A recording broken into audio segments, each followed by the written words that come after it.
Quero te convidar já a abrir sua Bíblia comigo no Evangelho de Marcos, capítulo 7. Obrigado. Pessoal, enquanto você abre aí sua Bíblia, deixa eu te passar dois recados importantes. O primeiro é assim, quase uma convocação.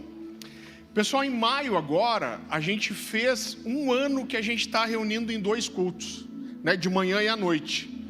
E a gente vinha conversando com o presbitério já sobre a vontade de vez em quando, 3, 4 vezes por ano, a gente reunir toda a igreja num culto só.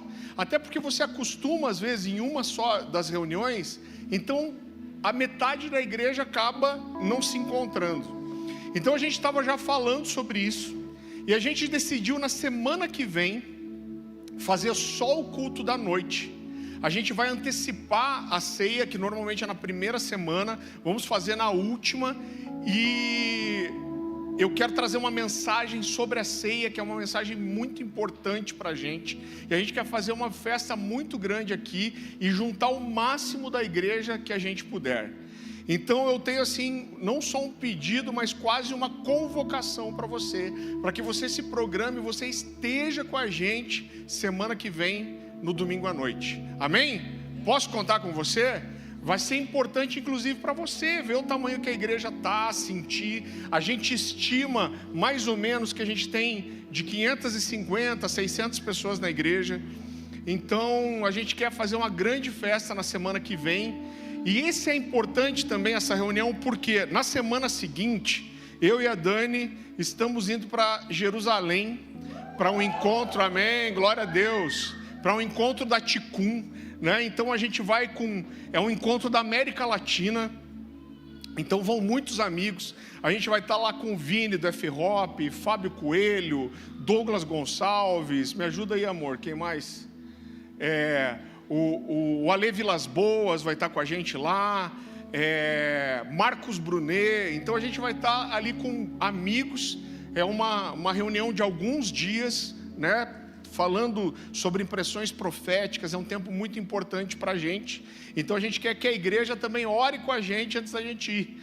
A Dani, cada bomba que cai lá, ela me fala, meu Deus, será que vai rolar essa viagem? Olha lá, aconteceu mais um negócio. Falei, Dani, fica susto, se nós der sorte, aí nós conseguimos dar uns tiros lá.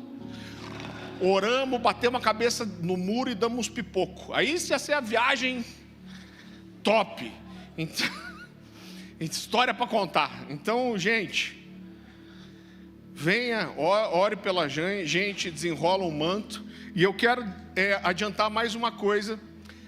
Em julho, no último final de semana de julho, dia 27 e 28, a gente vai ter mais uma edição aqui do Vozes e Trovões com Fábio Coelho.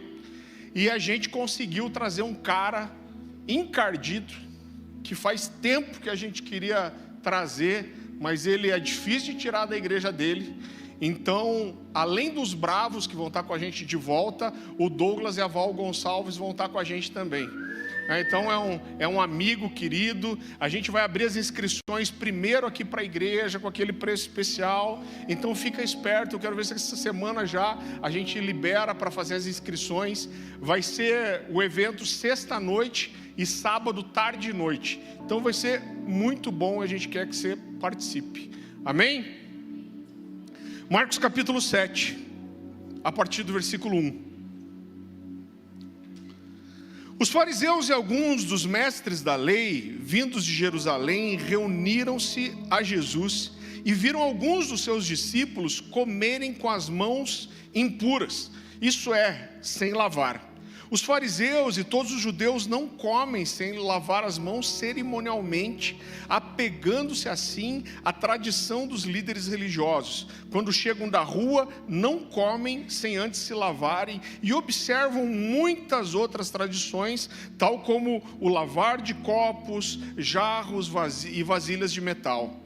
Então os fariseus e os mestres da lei perguntaram a Jesus, por que os seus discípulos não vivem de acordo com as tradições dos líderes religiosos, em vez de comerem o alimento com as mãos impuras? Ele respondeu, bem profetizou Isaías acerca de vocês, hipócritas. Fino Jesus, né, gente? Eu gosto dessa versão de Jesus hardcore em alguns momentos, né?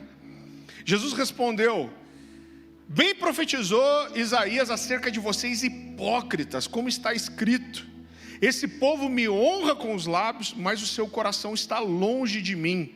Em vão me adoram, e os seus ensinamentos não passam de regras ensinadas por homens. Vocês negligenciam os mandamentos de Deus e se apegam às tradições dos homens. E disse-lhes: vocês estão sempre encontrando uma boa maneira de pôr de lado os mandamentos de Deus a fim de obedecerem às suas tradições. Querido, Jesus cita o texto de Isaías, né? Então foi Isaías que disse essas palavras pela primeira vez. Com os lábios vocês honram a Deus, mas o coração de vocês está longe de Deus. Então Jesus está citando as palavras de Isaías que foram faladas quase 800 anos antes. Então o que Jesus está falando, e é uma das primeiras coisas que me chama a atenção, é que o que Jesus quer dizer para essas pessoas é o seguinte: olha, 800 anos se passaram, 8 séculos se passaram, e os homens continuam com a mesma tendência carnal de trazer métodos humanos para o relacionamento com Deus. O que Jesus está dizendo é: 800 anos se passaram e vocês continuam com a tendência de abraçar métodos puramente naturais. Vocês continuam com a tendência de criar regras que são de homens, que não são de Deus. Vocês continuam com a tendência de criar boas maneiras de substituir as coisas que realmente são de Deus por coisas dos homens. Vocês continuam com a mesma tendência de se apoiar em coisas naturais para tentarem alcançar coisas espirituais. E o resultado disso é que o homem aprende a fazer muito bem com os lábios o que o coração desconhece.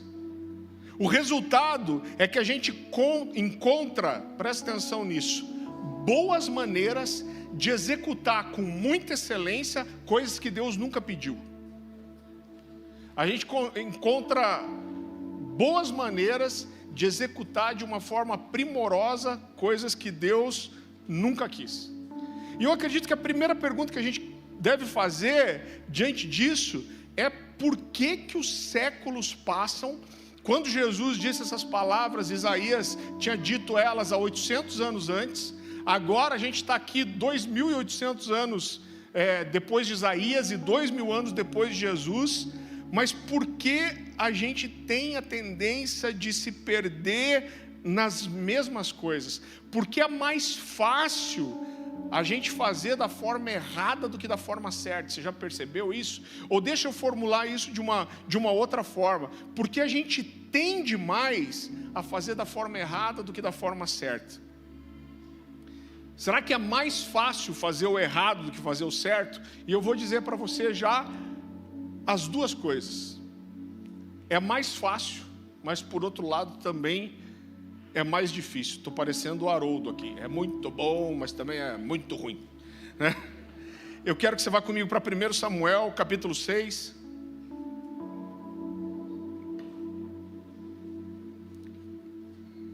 Versículo 1. Esse aqui é o texto quando Davi descobre aonde está a Arca da Aliança. E Davi resolve levantar uma comitiva para buscar a Arca da Aliança e trazê-la de volta para Jerusalém. Então, 2 Samuel, eu tinha falado primeiro? Eu estava só testando você. 2 Samuel, capítulo 6,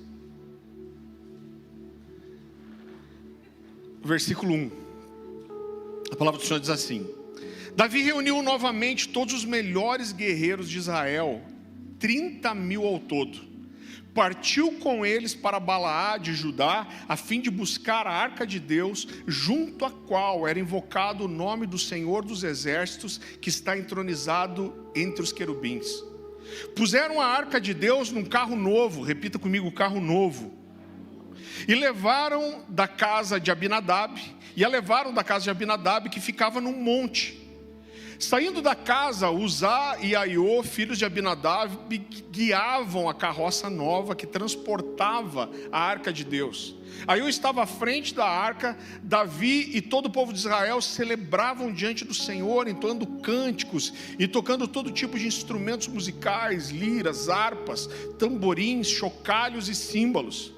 Quando chegaram à eira de Nacon, os bois tropeçaram, e Uzá estendeu a mão e segurou a arca. A ira do Senhor se acendeu contra Uzá, e Deus o feriu por causa disso, e ele morreu ali mesmo, ao lado da arca de Deus.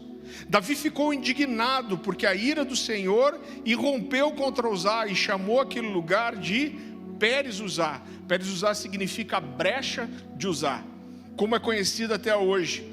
Davi teve medo do Senhor e perguntou: como poderei levar a arca do Senhor? Queridos, vamos entender algumas coisas aqui. A arca da aliança havia sido perdida há mais de 20 anos atrás, então a gente não vai ler o texto para não se demorar, mas lá em 1 Samuel capítulo 4, a Bíblia fala que o povo de Israel estava em guerra contra os filisteus. E a Bíblia fala que eles se enfrentam na batalha, e a Bíblia diz que naquele dia Israel perde e 4.000 soldados são mortos. Isso aqui já é um indicativo de como Deus já estava resistindo a Israel, de como Israel já estava contaminado, afastado do Senhor, como as coisas, a gente vai ver depois aqui que havia uma crise do sacerdócio, né? Eli e os seus filhos estavam aqui afastados de Deus. Mas a Bíblia diz que quando eles perdem a batalha, aqueles 4.000 homens morrem, eles correm para diante de Deus, fazendo a pergunta: Deus, por que nós perdemos a batalha? Porque o Senhor permitiu que os nossos inimigos vencessem, que 4.000 homens morressem. E eles dizem: Deus, por que isso aconteceu? Só que Deus não responde.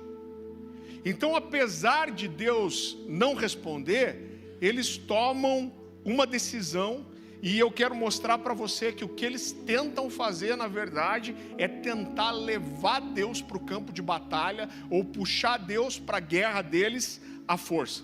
Então vai vendo o que aconteceu. A Bíblia fala que Rófine e Finéias, filhos de Eli, né? A Bíblia, você conhece a história, a Bíblia fala que eles eram filhos de Belial, eles não tinham nenhum temor de Deus.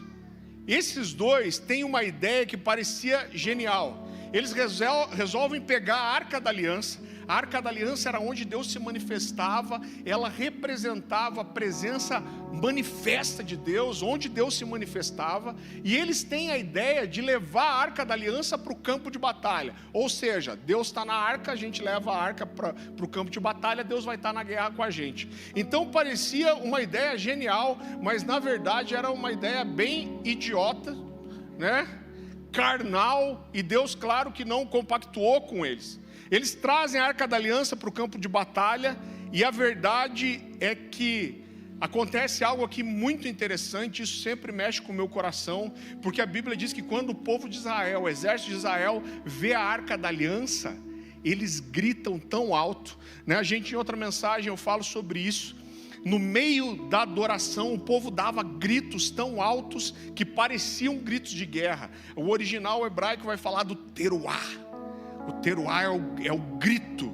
Eram gritos de adoração que eram tão intensos que os inimigos confundiam com gritos de guerra. E a Bíblia diz que quando chega a Arca da Aliança, esse teruá é tão intenso que a Bíblia diz que o chão treme. E a Bíblia diz que os filisteus ouvem o chão tremendo ouve o chão tremendo? Não, né? Eu estou exagerando um pouco. Não tremeu tanto assim. Então eles ouvem os gritos de guerra e eles sentem o chão tremendo. Eu amo esse texto. E a Bíblia diz que eles entram em pânico, eles ficam desesperados. E eles dizem: olha, os deuses de Israel chegaram no arraial. Irmão, a fama de Deus mexe com o meu coração, porque eles falam assim: olha, são esses os deuses que derramaram as 10 pragas no Egito, são esses os deuses que acabaram com o exército egípcio. E eles dizem: a gente nunca enfrentou alguma coisa assim. E eles dizem: nós vamos todos morrer. E a Bíblia diz que o pânico caiu no meio dos filisteus. Só que em algum momento, algum corajoso se levanta e fala: olha, filisteus, o que vocês querem? Vocês querem desistir? A gente vai ser escravo dos hebreus para sempre. Então melhor é morrer na mão dos deuses deles do que nos tornarmos escravos para sempre. Eles dizem: vamos lutar. E a batalha acontece, e o resultado é que, claro, Deus não vai para aquela batalha. E 30.000 soldados são mortos naquele dia. Israel perde a guerra, os filhos de Eli, Hofni e Finéias, são mortos no campo de batalha, 30.000 homens morrem e a arca da aliança é roubada. Israel foi derrotado, quem não morreu fugiu, e a Bíblia fala que um mensageiro foge do campo de batalha e consegue ir até o resto do povo de Israel, e quando ele chega lá, Eli está sentado numa cadeira, e a Bíblia diz que esse mensageiro chega e fala: Eli, muitos morreram. E ele diz: os seus filhos, Hofni e Finéias, morreram. Mas aí ele diz assim: e a arca da aliança foi roubada. Ele já sabia que muitos tinham morrido, que os filhos tinham morrido, mas quando esse mensageiro diz: a arca da aliança foi roubada, a Bíblia diz que Eli cai para trás, quebra o pescoço e morre. É meio maldoso o texto, acho que é a primeira expressão de gordofobia na história, porque diz que Eli estava pesado. Estava pesado por quê? Estava gordo, miserável, com certeza. Então diz que ele cai para trás e morre. Irmão, quando ele cai para trás e morre, a Bíblia diz que a nora de Eli, que estava grávida de Finéias, tem dores de parto. Vamos ler esse texto. Vá comigo para 1 Samuel capítulo 4. Pensa num pandemônio.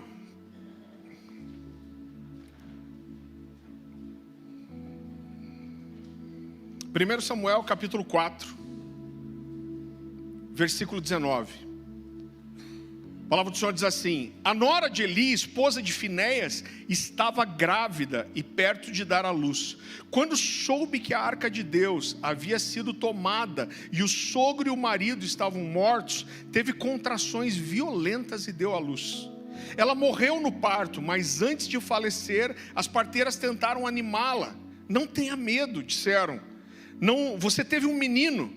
Mas ela não respondeu e nem se importou. Deu o nome do menino de Icabode. Lembra que a gente falou 2 semanas atrás que Cabode era a palavra que fala de glória, né? No Antigo Testamento fala do peso da glória. E Icabode é sem glória, ou a glória se foi. E ela diz: foi-se embora a glória de Israel, pois a arca de Deus havia sido tomada e seu sogro e seu marido estavam mortos. Disse ainda: foi-se embora a arca de Israel, pois a arca de Deus foi tomada. Irmão, pensa num pandemônio.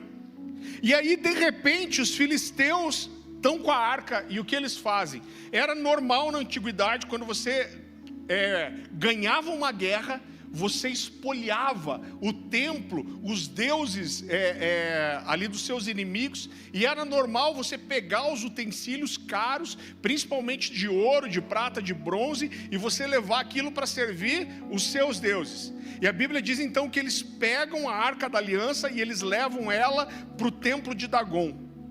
Só que a Bíblia diz, irmão, não sei se sou eu que tenho um problema, mas eu rio tanto lendo esses textos aqui, porque Deus ele zoou o plantão. A Bíblia diz que os caras acordam de manhã, quando eles chegam no templo, a estátua de Dagon está caída de bruços. Eles levantam a estátua, estão meio cabreiro. Mas no dia seguinte eles levantam, e não só a estátua de Dagon está caída, como a cabeça e os braços estão despedaçados. E a Bíblia diz que as pessoas começam a ficar doentes e ter tumores. Eles ficam meio cabreiro e falam assim: cara, será que é por causa da Arca da Aliança? E aí eles têm uma ideia. Aí você vê como eles eram gente boa, né? Fala assim: vamos levar para os nossos amigos aqui da cidade de Asdote a Arca da Aliança, e eles levam para outra cidade. Só que a arca chega na cidade e começa a acontecer de volta. A Bíblia diz que eles começam a adoecer, são tomados de tumores, e as pessoas começaram a morrer, né? E eles se conversam e falam: olha, deve ser a arca de Deus que está fazendo isso. E eles resolvem levar a arca para outra cidade. Eles vão primeiro para Gate e depois eles vão para Ecrom. Só que quando eles estão levando a arca para Ecrom, o pessoal de Ecrom já está mais esperto. Eles estão chegando com a arca, o pessoal fala: não, aqui não, aqui essa arca não vai entrar. Mas a Bíblia fala que só no percurso de Gate para Ecrom, o pessoal de Ecrom já começa a ficar doente e tomado de tumores. E eles ficam desesperados, entram em pânico, e eles dizem: olha, como que a gente vai resolver isso? Eu amo as expressões da Bíblia. A Bíblia diz que um pânico mortal se apoderou deles. E é muito interessante, porque se a gente somar todo o tempo que a arca ficou no meio dos filisteus, foi só 7 meses. E lembrando que boa parte desse tempo foi em percursos, né, em trajetos de uma cidade para outra. Mas quando a terceira cidade é adoecida, a Bíblia fala que eles vão para os sacerdotes, os adivinhos, e eles dizem: olha o que está acontecendo.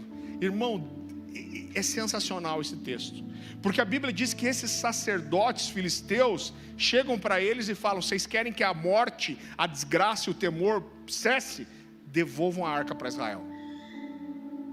Eles falam: vocês roubaram a arca do Deus de Israel. Ele diz: não só devolvam a arca, mas mandem utensílios de ouro como oferta pelo pecado de vocês, como um sinal de arrependimento e de pedido de perdão. E ainda esses sacerdotes dizem para os filisteus: não endureçam o coração de vocês como o rei do Egito fez, porque Deus vai destruir vocês como destruiu eles. Baita pregador, né, esse sacerdote filisteu, né? Só que eles fazem algo muito especial aqui. Eles têm uma ideia, e talvez eles tivessem dúvida ainda se tudo que estava acontecendo era devido à arca, mas eles têm uma ideia. Eles dizem: olha, vamos honrar o Deus de Israel, e a primeira coisa que eles fazem é: vamos fazer uma carroça nova. Vamos fazer um carro de bois novo, que nunca foi usado para nada. Depois eles pegam também 2 vacas que nunca carregaram um arado, que nunca tiveram seu pescoço num jugo, numa canga. Mas não só isso, eles pegam 2 vacas que nunca carregaram uma canga, mas eles pegam também 2 vacas que haviam acabado de dar cria. Por quê? Eles estão fazendo uma prova para ver se aquilo tinha a ver com Deus. Então eles falaram: olha, a gente vai separar essa carroça de bois nova, a gente vai colocar a arca da aliança nela, a gente vai colocar os utensílios de ouro como oferta, e a gente vai prender essas vacas. Por quê? E vamos prender o bezerro delas no curral. Por quê? Porque jamais uma vaca iria embora deixando preso no curral o seu terneiro que ainda mama. Então eles dizem: se essas vacas puxarem a carroça em direção à próxima cidade de israelitas, de hebreus, e deixarem os seus bezerros no curral, é porque realmente não só o que aconteceu foi por causa da aliança, mas o Deus de Israel aceitou o nosso pedido de perdão, as nossas desculpas e as nossas ofertas. Irmão, é isso que eles fazem. E eles soltam essas vacas, e a Bíblia diz que esses homens foram, claro, seguindo, né, atrás, a distância, para ver para onde essas vacas iam. E a Bíblia diz que ela vai direto para uma região chamada Bet-Semes, e ela entra nos campos de um hebreu chamado José. E quando eles veem isso, eles falam: era isso que estava acontecendo mesmo, e o Deus de Israel aceitou a nossa oferta e o nosso pedido de perdão. A Bíblia diz que José vê a arca, reconhece a arca, e a Bíblia diz que ele quebra aquela carroça e ele faz um sacrifício ao Senhor de alegria. Irmão, o texto é engraçado, porque a Bíblia diz que 70 homens de Bet-Semes morreram porque foram olhar o que tinha dentro da arca. Eu fico imaginando como que isso acontece. A arca da aliança, o que será que tem aqui dentro? cai morto. Fala, nossa, ele olhou dentro da arca e morreu. Por que será que aconteceu? Nossa, os dois olharam dentro da arca e morreram. O que será que aconteceu? Gente, o negócio é esquisito aqui, né? Quem já assistiu Os Caçadores da Arca Perdida aí, do Indiana Jones? Mano, só os velhos mesmo, só eu e você, Ozzy. Não adianta cutucar os caras em volta. Ele ficou com vergonha que foi só ele, fez assim, ó. Pô, é sensacional, Indiana Jones e Os Caçadores da Arca Perdida, olha lá também. Aqui, gente, sensacional. O Eros também. Gente, é sensacional. Pelo menos quando eu era moleque, eu assisti umas 30 vezes esse filme e é muito legal. Mas tem cenas que aparecem os caras os nazistas abrindo a arca e derretendo, né? Sempre me vem essa imagem na cabeça. Mas quando morre 70, eles aprenderam rápido, né? Não, vamos testar. Quem sabe é só coincidência. Está todo mundo morrendo. Vem o 39º. Vamos tentar de volta. Aí quando 70 morre, eles resolvem chamar a ajuda de alguém, de algum sacerdote que soubesse lidar com a arca. Vá comigo para 1 Samuel, capítulo 7.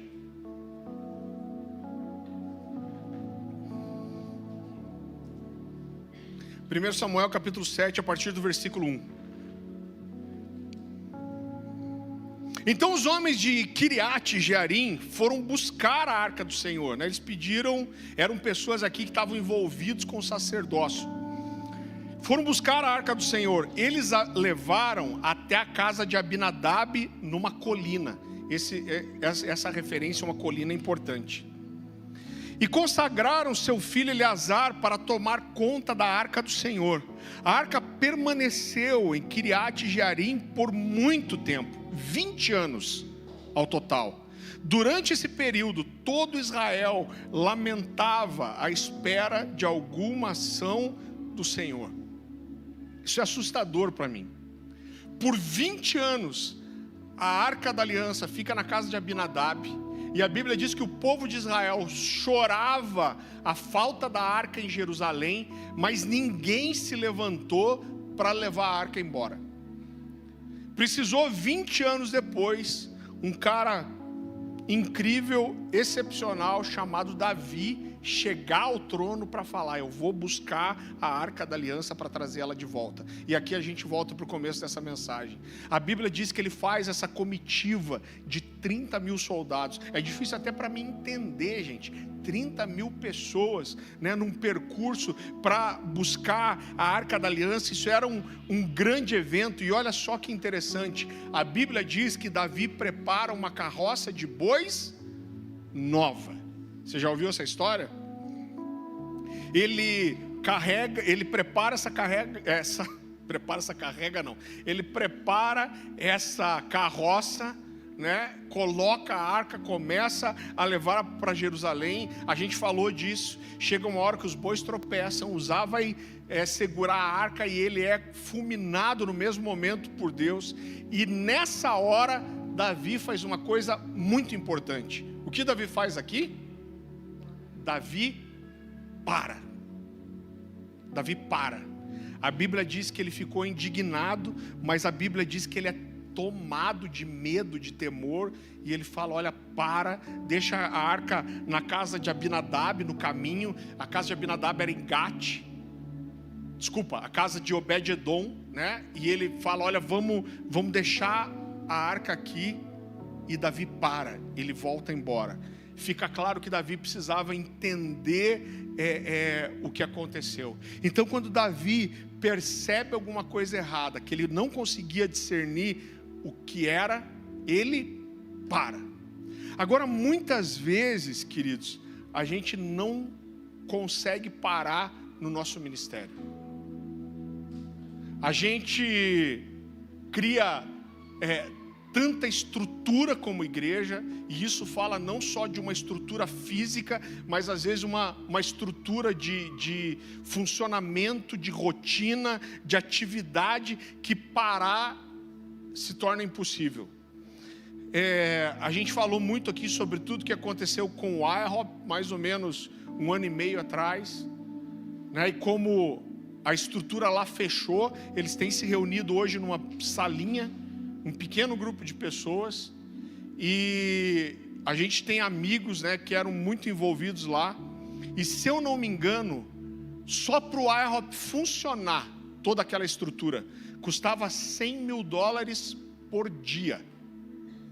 Então, para manter aquele lugar funcionando, a máquina girando, eram 3 milhões de dólares por mês para manter aquilo funcionando. Então, muitas vezes, queridos, eu tenho viajado há tanto tempo ministrando, existem igrejas que criam uma estrutura tão grande, a gente faz estruturas tão incríveis, que a gente acaba tendo que mover a igreja para servir a estrutura. E essa estrutura ela é tão cara, tão incrível, mas a gente não pode parar, porque senão quebra. Parar é financeiramente insustentável.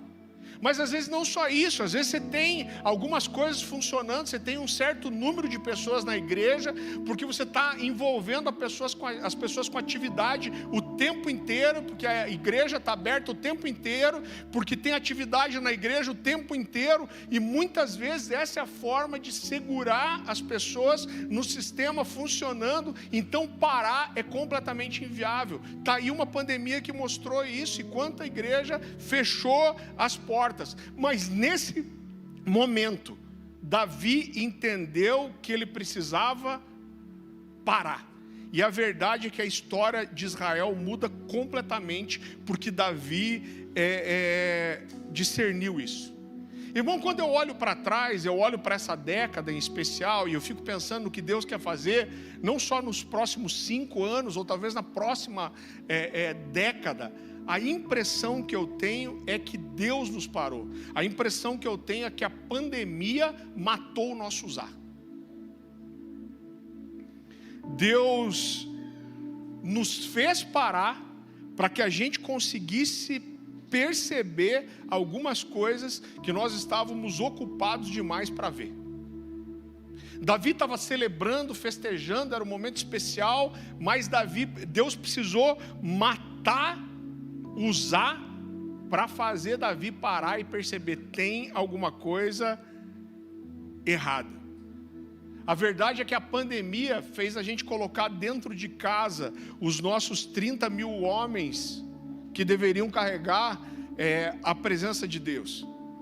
Então a gente olha para esse momento aqui, parecia que tudo estava indo bem. Com certeza esse levar a Arca da Aliança para Jerusalém é um dos ápices da vida de Davi, sem dúvida nenhuma um dos momentos mais importantes, se não for o momento mais importante de toda a história de Davi. Davi levou, eu estou em dúvida agora se foram 20 ou 25 anos, desde que ele foi ungido na casa de Jessé, seu pai, até ele assumir o reinado sobre todo Israel. E com certeza isso aqui é um ápice do ministério dele. Ele foi ungido rei 3 vezes, e ele acabava de ser ungido rei sobre todo Israel, e ele faz uma coisa que ninguém fez por mais de 20 anos, ele vai trazer a Arca da Aliança. Então Davi estava muito feliz, o povo de Israel estava feliz, a comitiva dos 30 mil homens estava muito feliz, mas como diz o Bob Sorg, num livro que eu vou falar depois, só uma pessoa não estava feliz. Quem?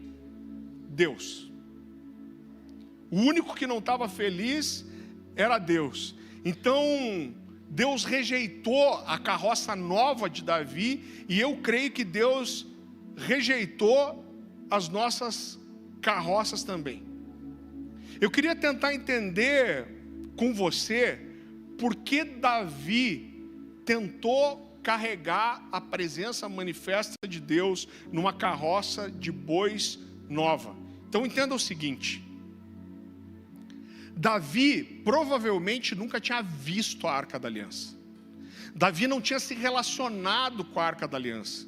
A Arca da Aliança estava fora de Israel há mais de 20 anos. Ele não sabia como se relacionar com ela, ele sabia o que ela significava, mas Davi era cru. Eu quero mostrar para você que ele não sabia, ele desejava a presença manifesta de Deus, ele desejava a presença de Deus, mas ele não sabia como fazer isso.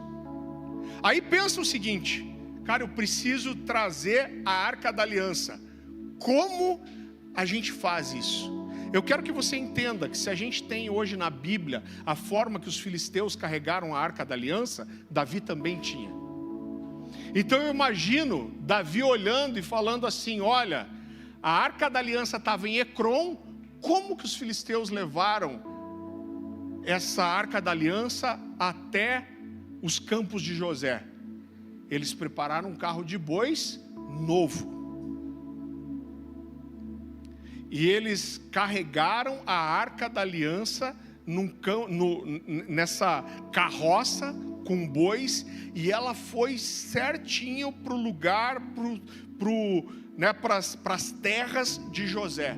E eu imagino Davi pensando: olha, se deu certo para os filisteus, por que não vai dar certo para a gente? Então, quando Davi prepara uma carroça de bois nova, o que ele estava tentando fazer, na verdade, era reproduzir a maneira dos filisteus de carregar a glória de Deus. Então, exatamente como os filisteus fizeram, Davi fez também.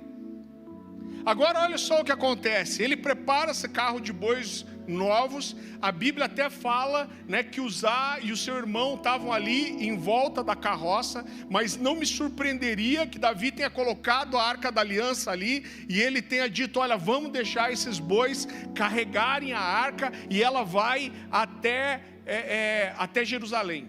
Mas a Bíblia fala que Abinadab morava em uma colina.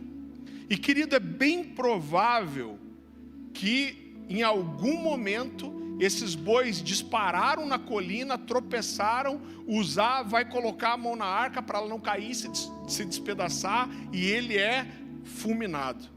Então, talvez se Deus não tivesse matado o nosso Uzá na pandemia, a gente podia ter despedaçado a arca, se Deus não tivesse feito a gente parar. Então, por que a carroça? Davi tenta reproduzir o modelo dos filisteus, mas aqui eu gostaria de fazer um paralelo com você.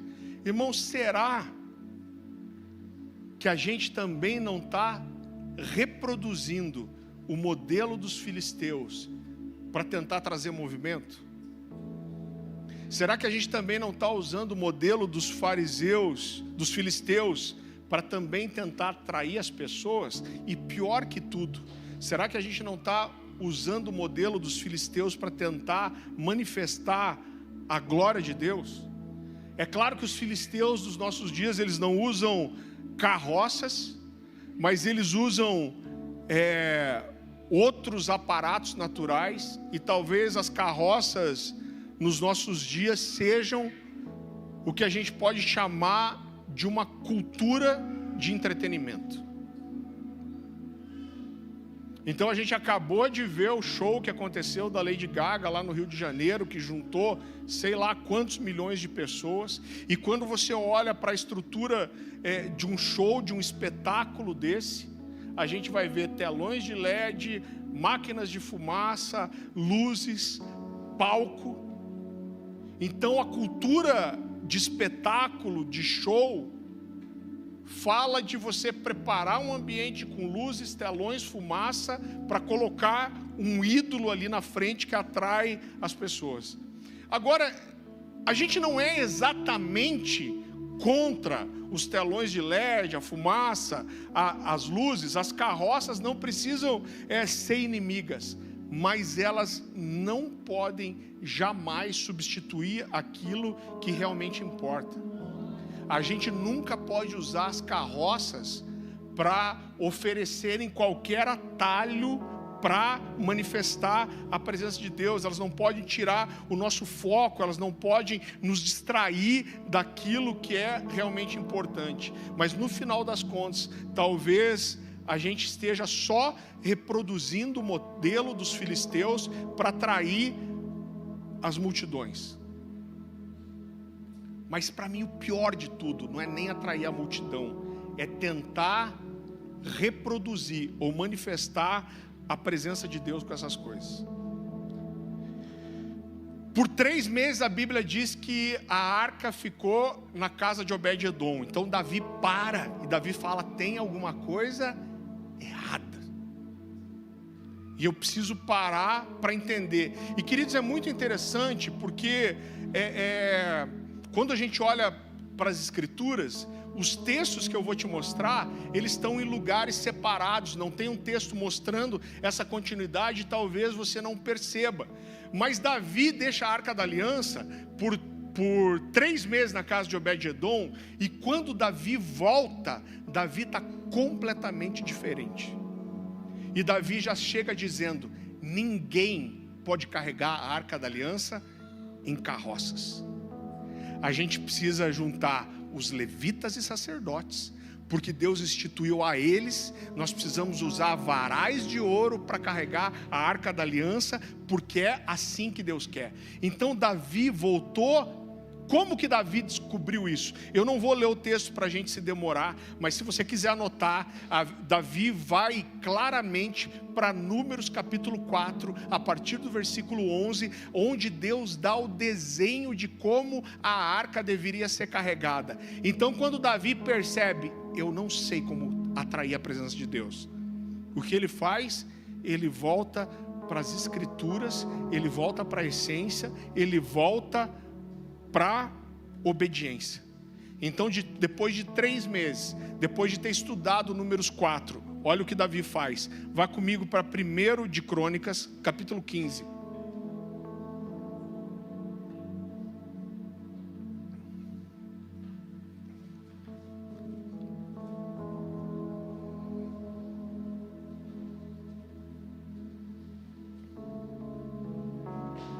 Primeiro de Crônicas, capítulo 15.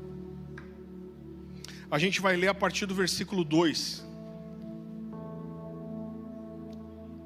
Então disse Davi: ninguém pode levar a arca de Deus senão os levitas, porque o Senhor os elegeu para levarem a arca de Deus e o servirem para sempre.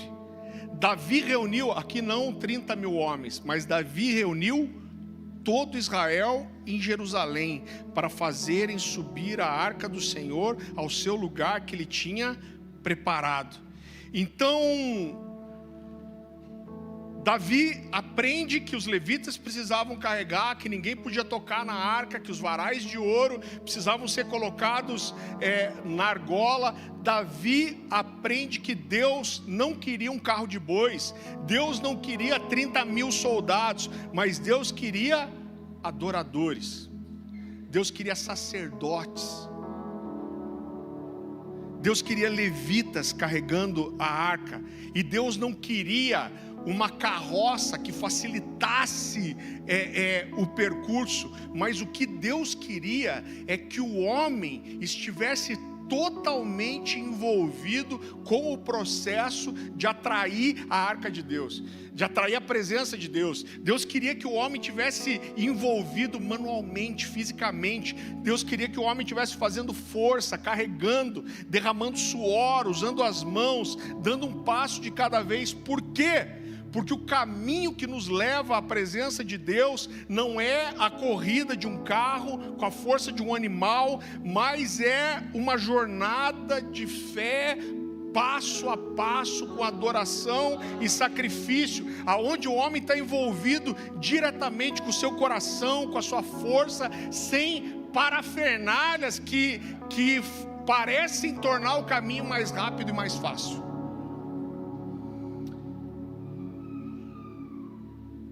Então eu olho para isso, essas parafernálias, elas tornam o caminho mais fácil ou mais difícil? E eu digo para você, querido, as duas coisas. Então, por um lado, é claro que foi uma caminhada mais difícil, passo a passo. A Bíblia, esse texto é maravilhoso, porque a Bíblia diz que, imagina essa jornada, eu acho difícil até imaginar. A Bíblia diz que eles davam 6 passos, a cada 6 passos, no 7º, eles faziam um sacrifício. Eu não acredito que parava todo mundo para sacrificar, senão acho que eles estavam fazendo o percurso até hoje, né? Mas eu acredito que era uma grande comitiva. Então, quando um grupo parava, o outro andava, o resto continuava andando mais 6 passos. No 7º, outro grupo parava e sacrificava, e assim ia. E de repente o último grupo já estava voltando para sacrificar de volta. Mas eles fazem essa jornada lenta, cheia de adoração. Essa jornada ficou mais fácil ou mais difícil? As duas coisas. Porque é claro que é mais fácil a gente usar os aparatos, as carroças, né, do que carregar essa arca pesada nos ombros, numa jornada a pé. É mais fácil a gente impressionar as pessoas com luzes, com fumaça, com telão. Por quê? Porque mesmo que não tenha ninguém adorando nas cadeiras, parece que alguma coisa está acontecendo. Eu estava esses dias ministrando numa igreja, irmão, e aquele telão gigantesco. Eu lembro que aqueles filmes japoneses davam um ataque epilético nas crianças, né? Eu não sei como que esses telão não dão, às vezes, o cara está ali assistindo, né? Porque é movimento, é luz, é imagem, é câmera, é pano voando. Então, se está todo mundo assistindo e nada está acontecendo, parece que está alguma coisa acontecendo. Parece que existe um movimento, parece que existe uma intensidade, parece que existe uma coisa viva, mas é falso, é mentiroso.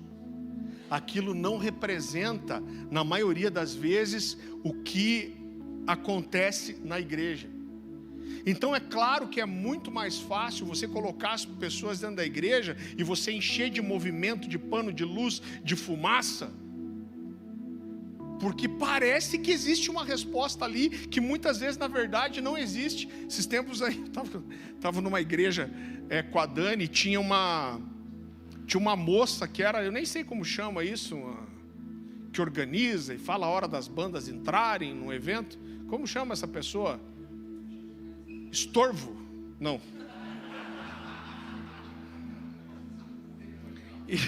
E daí uma... Desculpa, gente. Pra que ela falou? Mas é verdade, é verdade. Então, a gente estava, e foi muito engraçado, porque eu estava ali tomando um cafezinho, e um ministério entrar, uma equipe entrar, e de repente falou para a moça assim: moça, não dá para não usar a fumaça, porque está me dando uma reação alérgica absurda. E eu fiquei vendo já, né? E ela falou: não, porque a fumaça é muito importante, porque se não tiver a fumaça não aparece, né, os canhões de luz não aparecem. Você sabia isso? Que a fumaça que faz aparecer, né, o canhão de luz fazer. Aí eu falei: sim, aí eu entrei, eu não aguentei, gente.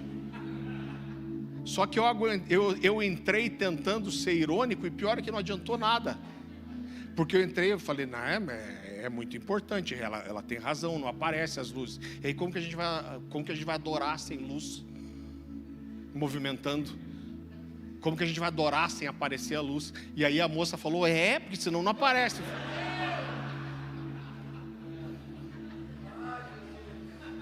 Falei: me ajuda, Jesus, que está difícil.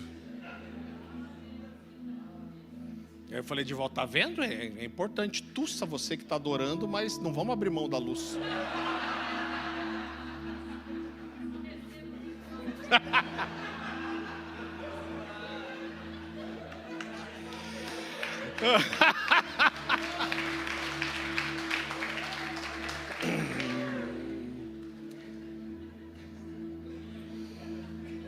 Como diz o paranaense, de me cair os buteados do bolso, né, gente?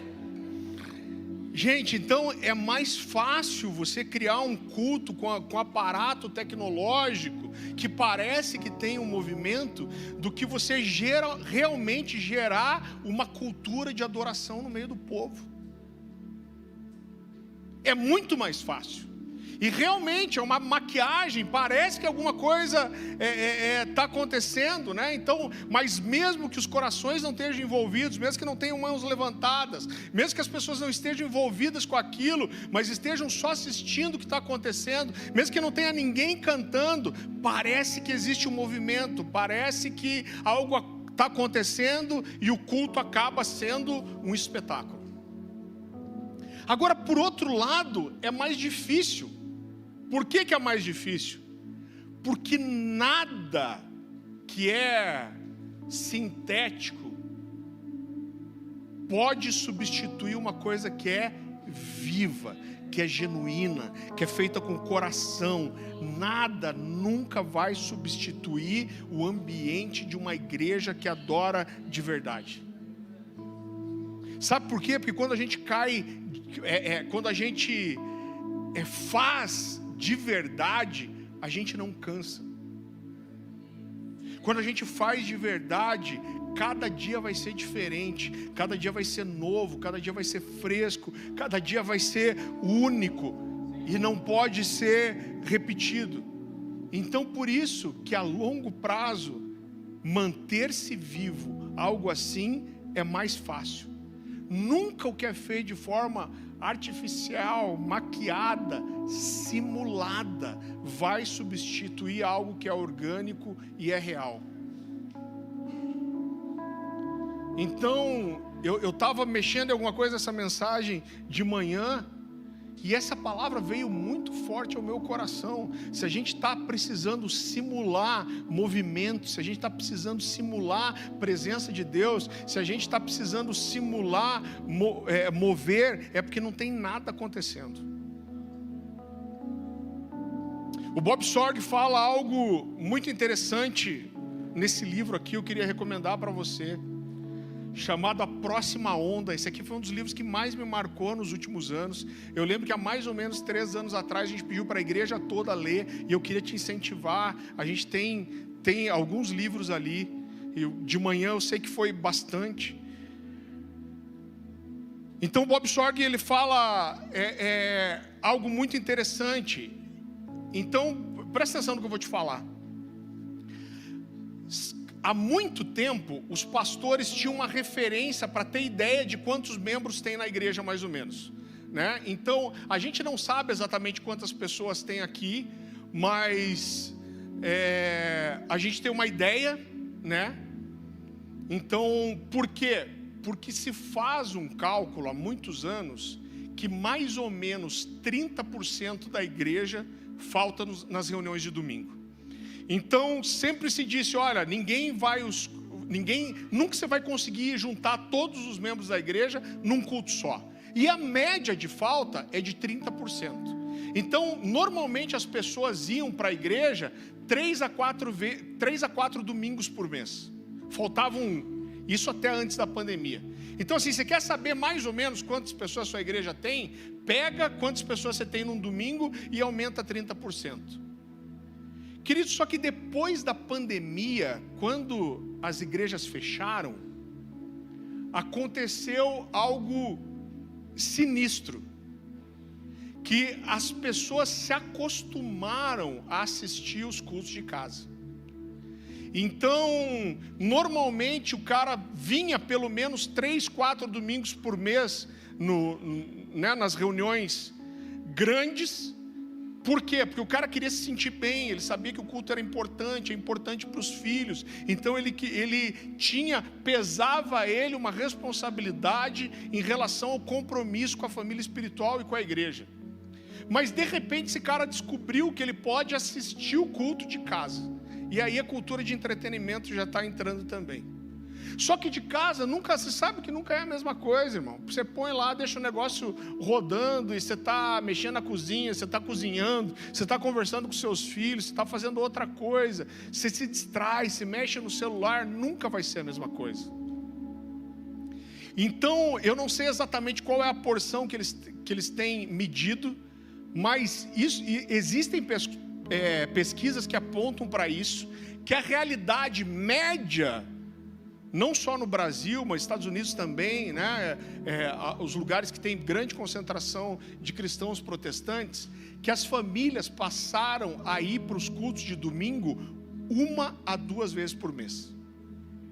Então olha como isso é assustador. E ele diz, é claro que isso é ruim, porque a igreja fala de comunhão, a igreja fala de congregar. É claro que o grupo pequeno é muito importante, mas a reunião grande é importante também. É claro que se você tem filhos e se você não priorizar estar aqui, seus filhos nunca vão priorizar isso. É importante a gente ver o corpo como um todo, é importante a adoração coletiva, é importante a instrução.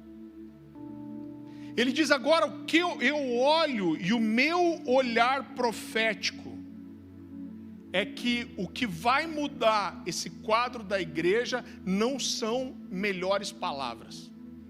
E ele fala uma coisa que em certo aspecto ele tem razão.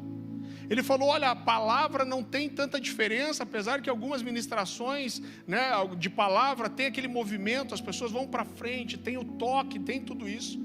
Ele falou, mas a palavra em si talvez não tenha tanta diferença como você ouvir a palavra de casa.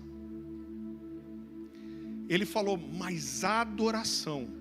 Então ele constrói nesse livro o desenvolvimento nas décadas da adoração. E ele fala da onde a gente chegou no final dos anos 90, começo dos anos 2000, quando a adoração explodiu, e ele fala de um retrocesso que aconteceu. E ele diz, as igrejas voltaram para o set list. Então aquela cultura que tinha de fazer uma adoração curta, por quê? Porque a conexão é claro que não é a mesma em casa. Então tinha que ser curto, porque senão você perdia a audiência das pessoas. Ele falou, só que isso não mudou quando a gente voltou para os prédios. E ele falou, a gente continua com a cultura de set lists. E são 3, 4 músicas, a adoração se tornou extremamente abreviada, com músicas curtas, sem espontâneo. Ele falou, então, o que eu creio profeticamente que vai atrair a presença das pessoas para os cultos é um momento de adoração, aonde a glória de Deus realmente vem, aonde existe adoração espontânea, aonde existe a resposta das pessoas, aonde cada dia é diferente. Por quê? Porque se o cara perder, se ele não vai para a reunião, aquele momento é único, ele não vai se repetir. A gente pode ter momentos de mesma intensidade, mas nunca vai ser igual. Por quê? Porque é vivo, é orgânico, é único e não se repete. Então isso vai levar as pessoas a não quererem perder, porque as pessoas vão se conversar durante a semana e ele vai falar, puxa, como eu perdi aquilo que estava acontecendo. Eu falei hoje de manhã, né, eu amo isso, que cada ministro de adoração aqui tem uma característica diferente. O Osiel é esse cara que cria movimento para cima. Eu falei de manhã que se você tirar uns 2 litros de sangue do Osiel e fazer uma transfusão, cura umas 15 pessoas com depressão. Mas hoje de manhã o ambiente foi diferente, foi mais introspectivo, era uma presença doce, aquela coisa que leva você mais a refletir no Senhor. Não é nem a característica mais marcante dele. Mas por que foi diferente? Sabe por quê? Porque é vivo, porque não é um set list, né? Que a maioria das igrejas hoje usam inclusive VS, né, faz aquela coisa sampleada, então toca ali, entra o beat, nem dá para você sair, porque senão vira uma bagunça, né? Então é aquela coisa quadradinha, igual, não existe novidade, você sabe exatamente o que vai acontecer. E eu quero dizer para você que uma das características que Deus não tem é ser previsível. Então ele fala de um retorno, né, a esse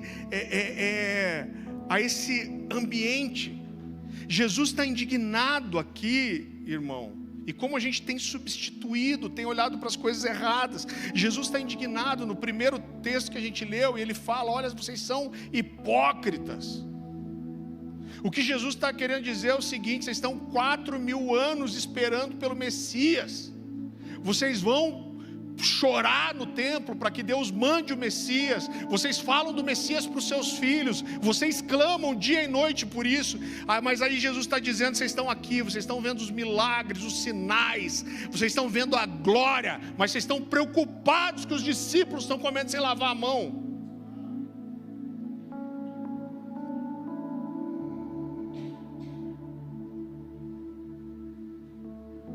Sabe, querido, eu estava conversando com a Dani, a gente postou, eu acho que quando teve a conferência One Cornerstone aqui, eu fiz um vídeo do pessoal fervendo aqui, cadeira para cima, e aquele fuê que a gente gosta, né? Porque eu falo assim, a gente gosta de fazer tudo com muita honra, excelência, para Deus vir e favelar o negócio. Nós gostamos, Por quê, irmão? Porque eu não estou dizendo, quero deixar claro que a gente está vivendo o avivamento, mas avivamento é feio, irmão.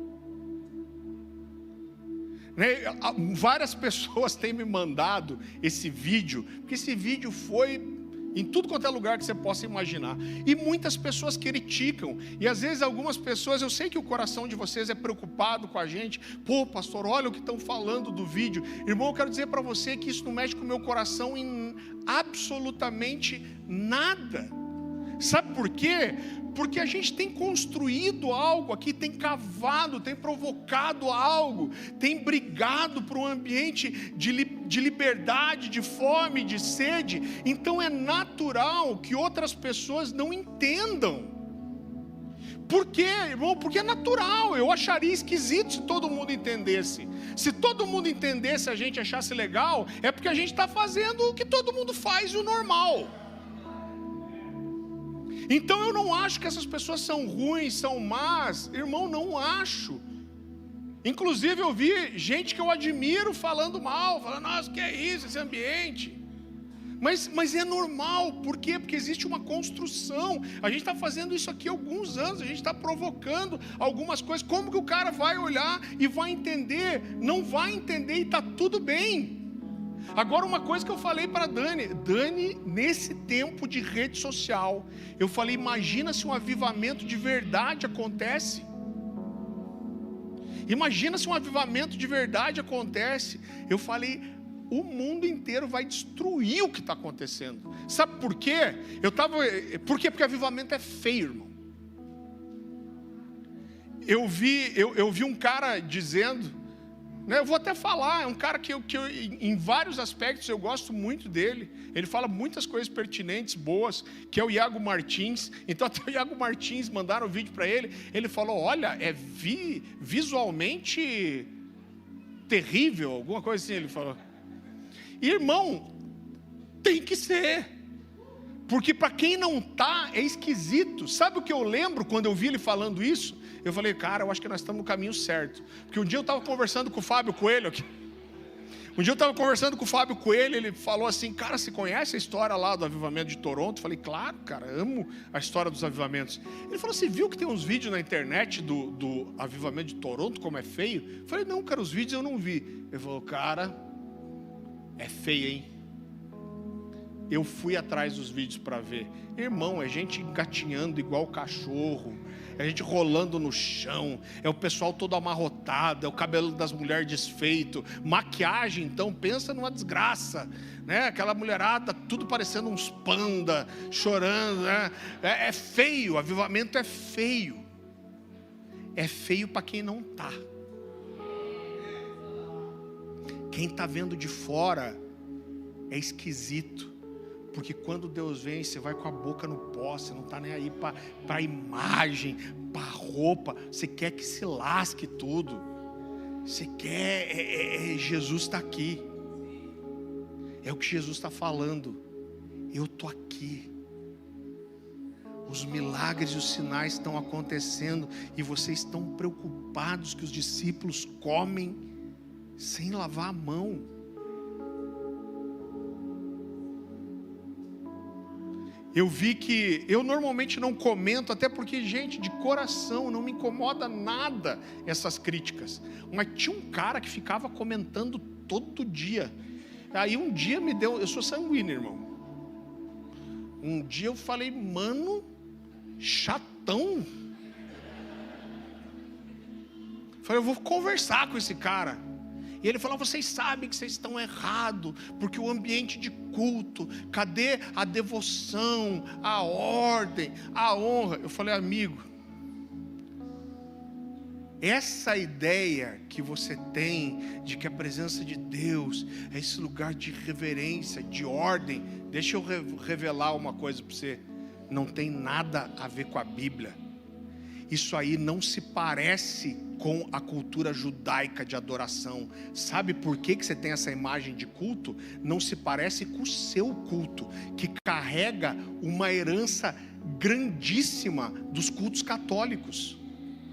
O que você acha que reverência a Deus é uma herança católica e não judaica. Porque quando você olha para o contexto judaico, é dança, é chofar tocando. Pensa um troço que é um barulho feio, desgraçado. É o tal do chofar, né, irmão? Vou falar a verdade, irmão. Parece um berrante aquele negócio, não tem nada de beleza. Nunca acerta o tom da música, aquele troço, né?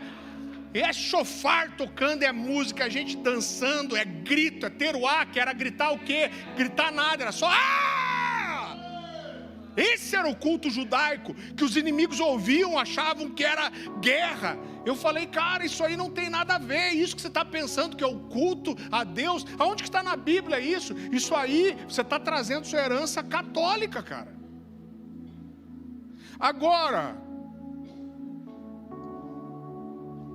é normal o cara não entender. E eu queria, queridos, terminar dizendo uma coisa para você, abrindo meu coração. Há poucas semanas atrás eu estava numa reunião de Laticum lá em São Paulo. Estava eu, Fábio Coelho, Michel Duque, o Douglas Gonçalves, o Alessandro. E aí o Alessandro falou uma coisa que arrebentou meu coração. Inclusive eu falei um pouquinho sobre isso aqui na One Cornerstone, e foi isso que motivou aquele vídeo aqui das pessoas cantando Deus de nossos pais, queremos mais. Por quê? O Alessandro tem 30 ou 31 anos, ele é super novinho, e ele falou assim, cara, eu não consigo mais, eu estou me esforçando para ganhar o coração e conseguir me conectar com a geração de 18 anos. Ele falou, cara, a gente está falando de 12, 13 anos só, mas eu percebo que a conversa, o pensamento é totalmente diferente já. E ele falou, olha, mas a gente tem uma tendência de julgar essa geração. E ele falou, mas a Bíblia fala que quando o Espírito vem, o Senhor converte o coração dos pais aos filhos. Ele só falou isso, irmão, a minha cabeça, Deus me arrebentou. Porque eu olhei para mim e eu falei, cara, quantas vezes eu julguei essa geração.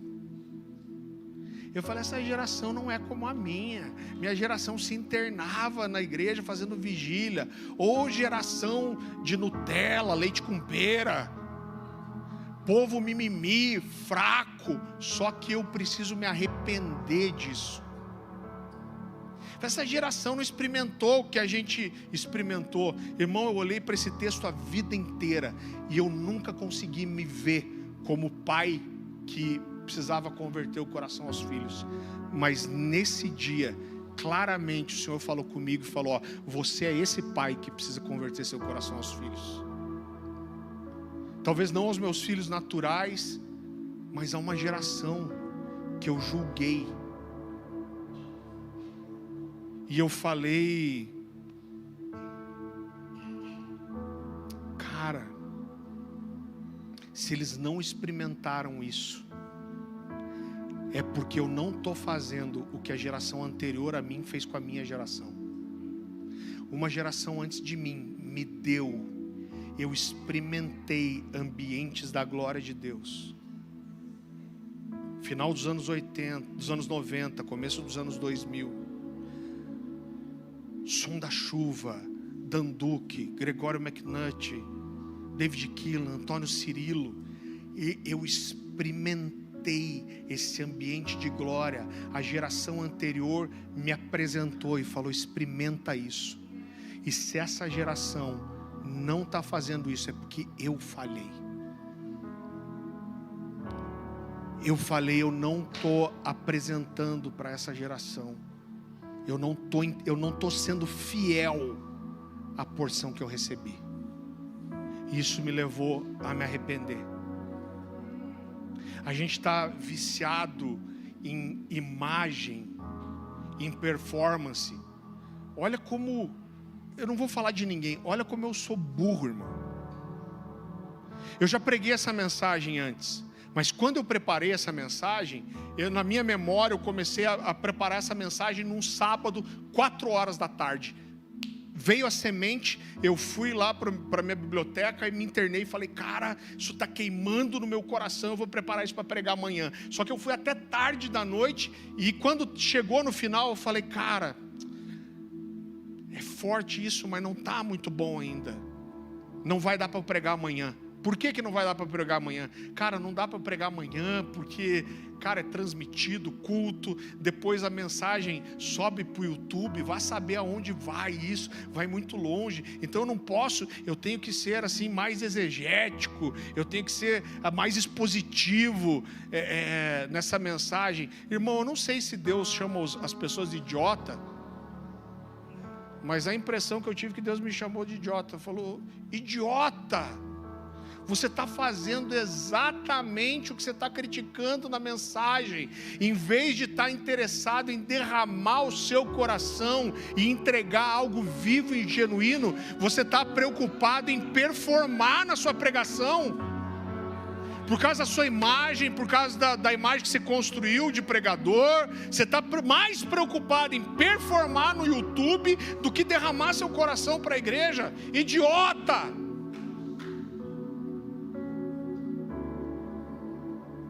Mas isso me leva a me arrepender, irmão. Isso está partindo meu coração há uns 2 meses talvez.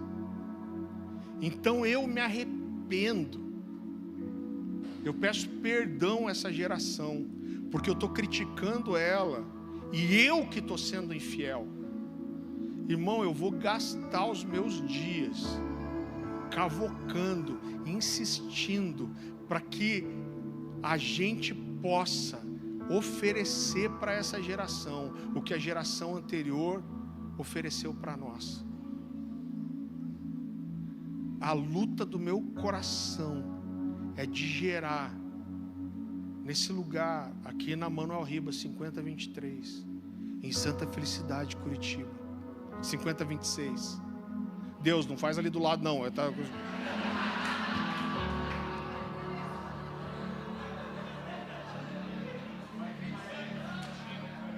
tipo delivery errado. Daqui a pouco você olha aqui, a casa de fundir está lá, com labareda de fogo.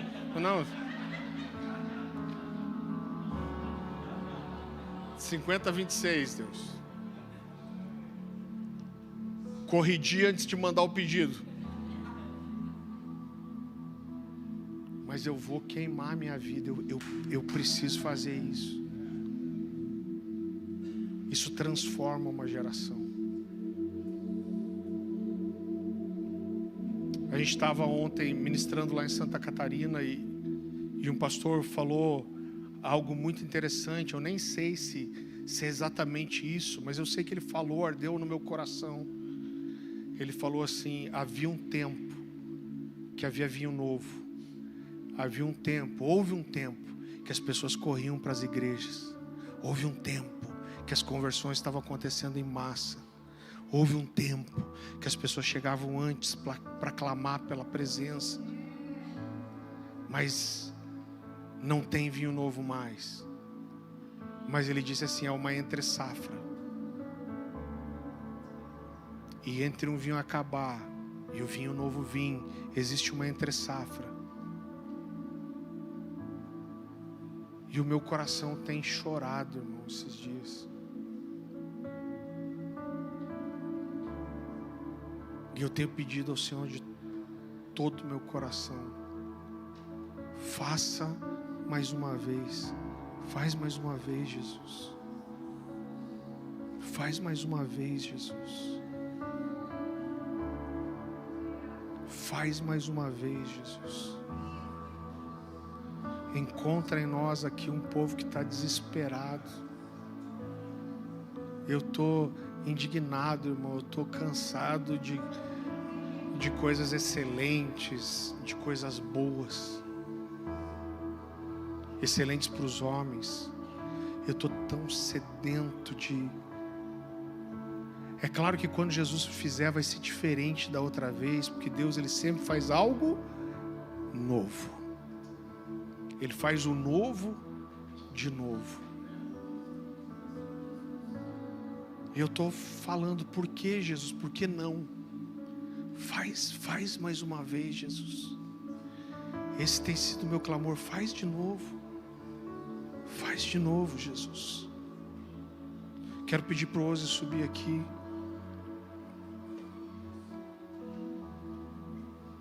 Faz de novo, Jesus, faz aqueles cultos, Senhor, que a gente não quer ir embora, Senhor. Traz aquela sede de volta, que traz as pessoas para a igreja 1 hora antes do culto, Senhor,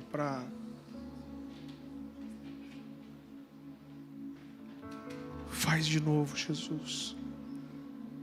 E o meu convite para você é que eu não quero forçar aqui, Deus me livre de fazer algo artificial, irmão. A gente sempre espera pelo hoje, mas se não for hoje, amanhã a gente vai estar buscando de volta. E se não for amanhã, depois da manhã a gente vai estar buscando de volta. Mas o que pode gerar uma igreja inteira, uma família espiritual, que durante a semana, no meio do seu trabalho, das suas contas, dos seus afazeres, do cuidado das crianças, está parando algumas vezes por dia e só falando: Jesus, faz de novo. Faz de novo, Jesus. Nos dá um pouquinho mais, Senhor, do céu, da glória. Você pode orar comigo, começa a orar aí no seu lugar. Jesus, faça de novo, Jesus. Faça de novo. Derrama o teu vinho novo sobre nós, Senhor. Nós estamos cansados do vinho velho, Deus. Faça de novo, Deus, como o Senhor fez em Gales, como o Senhor fez em Azusa, como o Senhor fez em Toronto, em Pensacola. Faça aqui em Curitiba, Jesus. Faça de novo, Jesus. Faça de novo, Jesus. Faz mais uma vez, Senhor. Nós não estamos aqui pedindo um novo emprego, uma nova casa, um novo carro.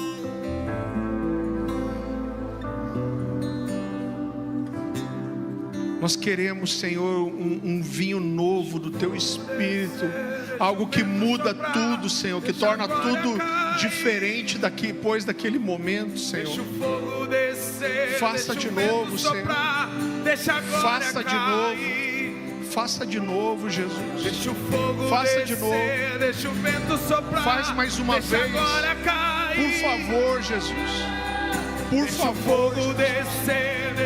Por favor, Jesus. Faça mais uma vez. Por favor. Deixa o fogo descer, deixa o vento soprar. Jesus. Faça mais uma vez.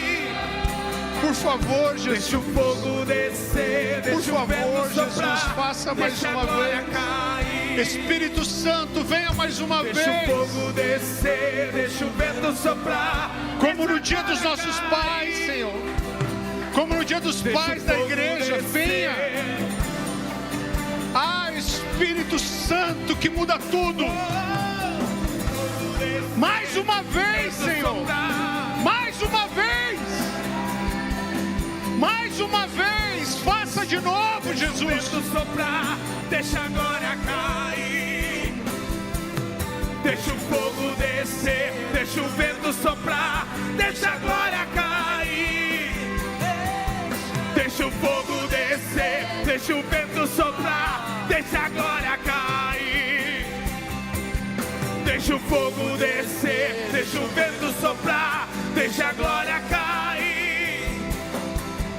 Deixa o fogo descer, deixa o vento soprar, deixa a glória cair. Deixa o fogo descer, deixa o vento soprar, deixa a glória cair. Deixa o fogo descer, deixa o vento soprar, deixa a glória cair. Majestade, Santa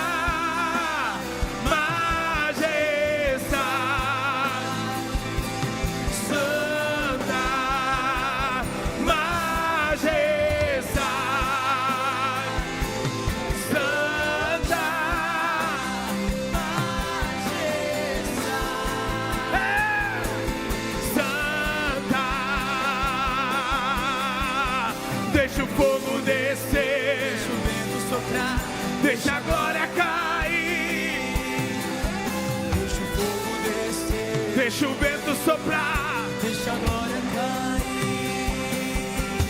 deixa o fogo descer, deixa o vento soprar, deixa a glória cair, deixa o fogo descer, deixa o vento soprar, deixa a glória cair.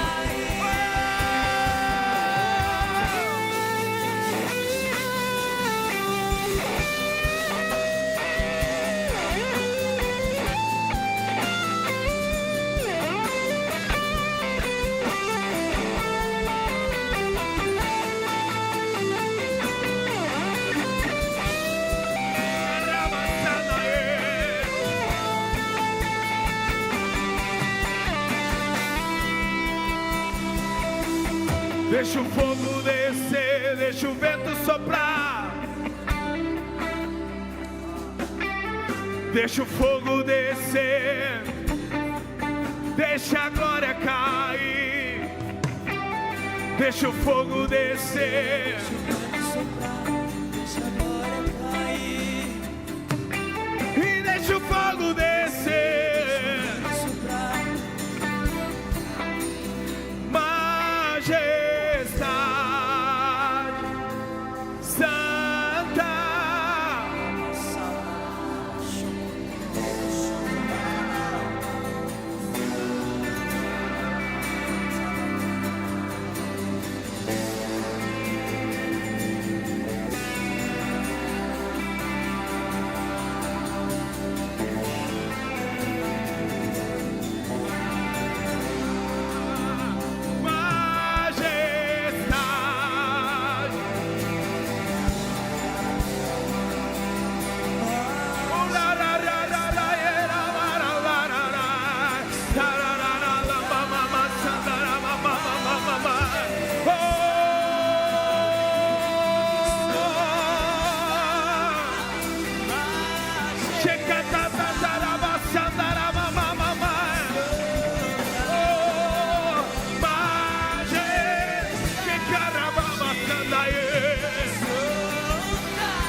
mais uma vez e faz tudo novo.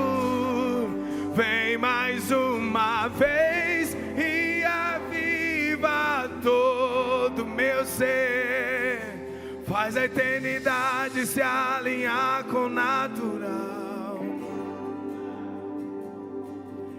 E da terra nós que somos pó clamamos: aviva-nos, aviva-nos, aviva-nos, aviva-nos, Aviva-nos, Senhor. aviva-nos.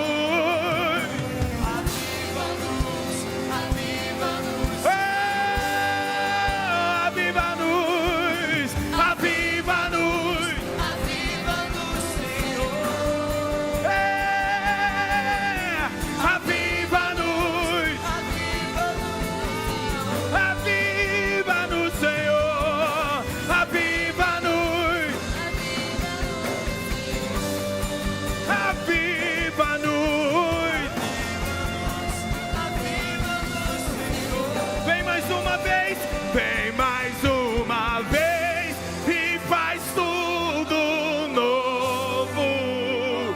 Vem mais uma vez e agita todo meu ser. faz a eternidade se alinhar.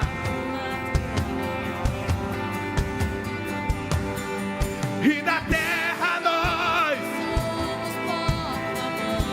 aviva-nos, aviva-nos, aviva-nos, aviva-nos, aviva-nos, aviva-nos,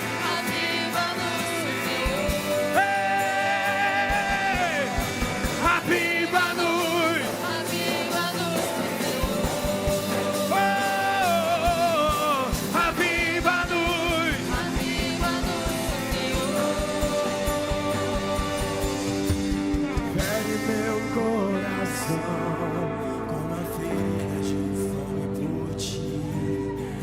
Fere meu coração com uma ferida de sede por ti. ensina-me a Clamar, a suplicar, até que o Senhor venha, até que o Senhor venha, eu vou clamar, até que o Senhor venha, Eu não vou descansar até que o Senhor venha, Eu vou gastar a minha vida diante do teu altar, diante do teu altar. até que o Senhor venha, eu vou clamar, até que o Senhor venha. eu não vou descansar, Até que o Senhor venha, Eu vou gastar a minha vida diante do teu altar, diante do teu altar. até que o Senhor venha, até que o Senhor venha, até que o Senhor venha, eu vou gastar a minha vida diante do teu altar, até que o Senhor venha.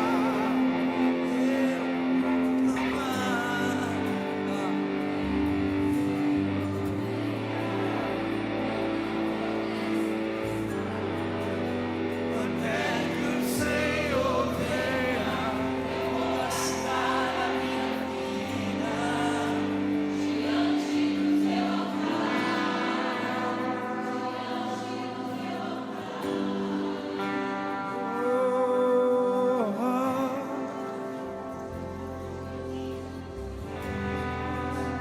encher essa casa com cânticos a Ele. Vamos encher esse ambiente com cânticos espirituais a Ele. Vamos encher esse lugar com novos cânticos a Ele. Vamos encher esse ambiente com hinos a Ele, espontâneos a Ele, que não estão na nossa playlist. Vamos encher esse ambiente. Encher esse ambiente.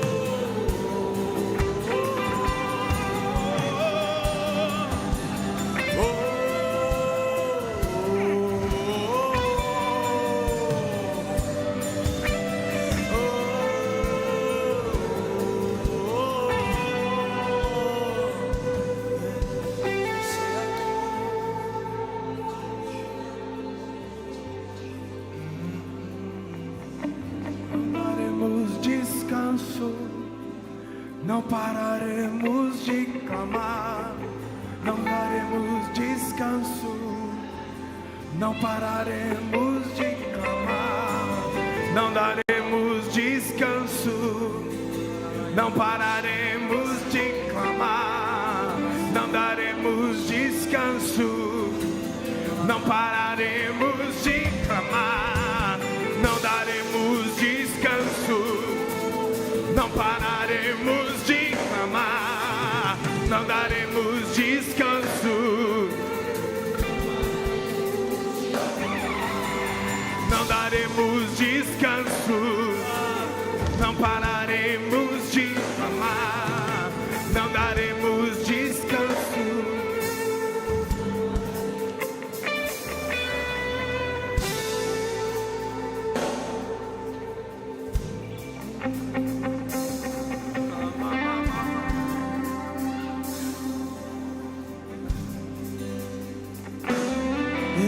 Fazendo uma coisa nova, então cantamos um novo som. Ele está fazendo uma coisa nova, então cantamos um novo som. Ele está fazendo uma coisa nova, então cantamos um novo som. Ele está fazendo uma coisa nova, então cantamos um novo som. Ele está fazendo uma coisa nova, então cantamos um novo som. Ele está fazendo uma coisa nova, então cantamos um novo som. Ele está fazendo uma coisa nova, então cantamos um novo som. Ele está fazendo uma coisa nova, então cantamos um novo som. Ele está fazendo uma coisa nova, então cantamos um novo som. Ele está fazendo uma coisa nova, então cantamos um novo som. Ele está fazendo uma coisa nova, então cantamos um novo som. Ele está fazendo uma coisa nova, então cantamos um novo som. Ele está fazendo uma coisa nova, então cantamos um novo som. Ele está fazendo uma coisa nova, então cantamos um novo som. Ele está fazendo uma coisa nova,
o filho de Maria, o leão de Judá, cordeiro que foi morto e em breve voltará.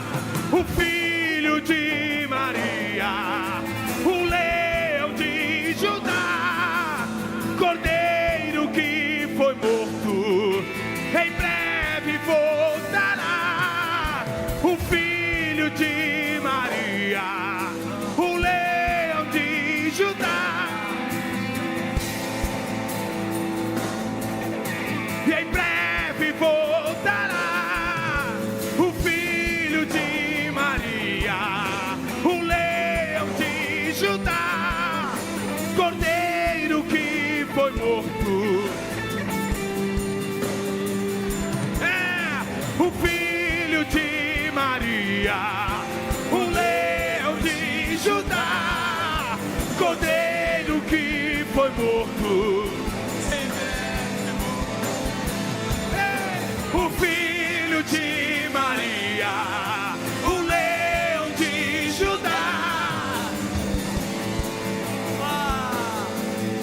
em breve voltará. Ele está fazendo uma coisa nova, então cantamos um novo som. Ele está fazendo uma coisa nova, então cantamos um novo som. Ele está fazendo uma coisa nova, então cantamos um novo som. Ele está fazendo uma coisa nova, então cantamos um novo som. Ele está fazendo uma coisa nova, então cantamos um novo som. Ele está fazendo uma coisa nova, então cantamos um novo som. Ele está fazendo uma coisa nova, então cantamos um novo som. Ele está fazendo uma coisa nova, então cantamos um novo som. Fogo e glória em Curitiba, faça mais uma vez. O fogo e glória em Curitiba, faça mais uma vez. Fogo e glória em Curitiba, faça mais uma vez. O fogo e glória em Curitiba, faça mais uma vez, por favor, Jesus. O fogo e glória em Curitiba, faça mais uma vez. O fogo e glória em Curitiba, faça mais uma vez. Fogo e glória em Curitiba, faça mais uma vez. Como fizeste, como derramaste, já podemos ouvir o barulho de abundante chuva. Toquem a trombeta em Sião e declarai um jejum, uma assembleia solene. Se arrependam todos os povos, para que haja avivamento. Nós tocamos a trombeta em Sião, declarando que algo virá sobre nós nessa igreja. Fogo e glória em Curitiba, faça mais uma vez. Fogo e glória em Curitiba, faça mais uma vez. Faça mais uma vez.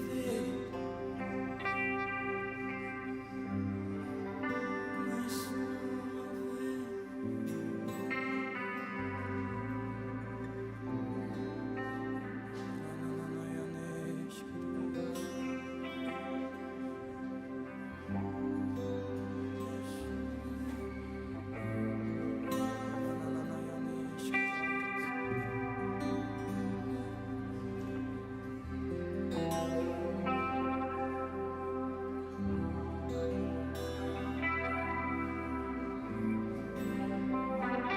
Senhor Jesus, nós nos tornamos responsáveis, Senhor, Nós clamaremos ao Senhor, que o Senhor encontre aqui nessa casa, nessa família, que o Senhor encontre um povo sedento, disposto, sincero, que o Senhor encontre aqui nessa casa um lugar onde o Senhor quer estar e ficar, Senhor.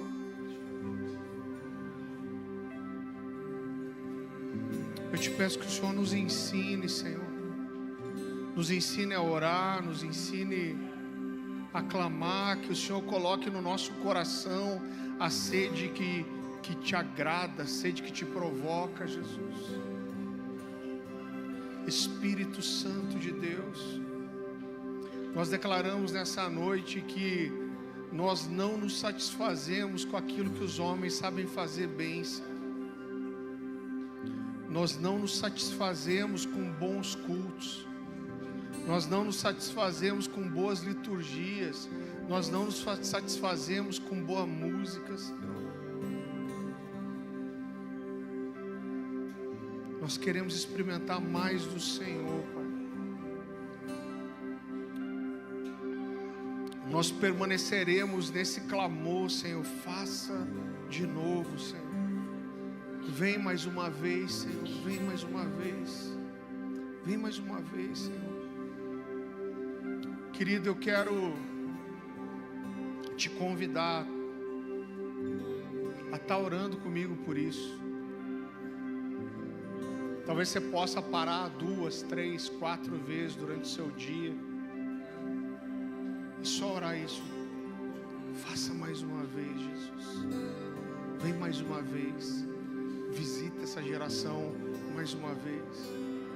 Eu fico pensando que o que pode acontecer se nós estivermos juntos no mesmo propósito, clamando pela mesma coisa.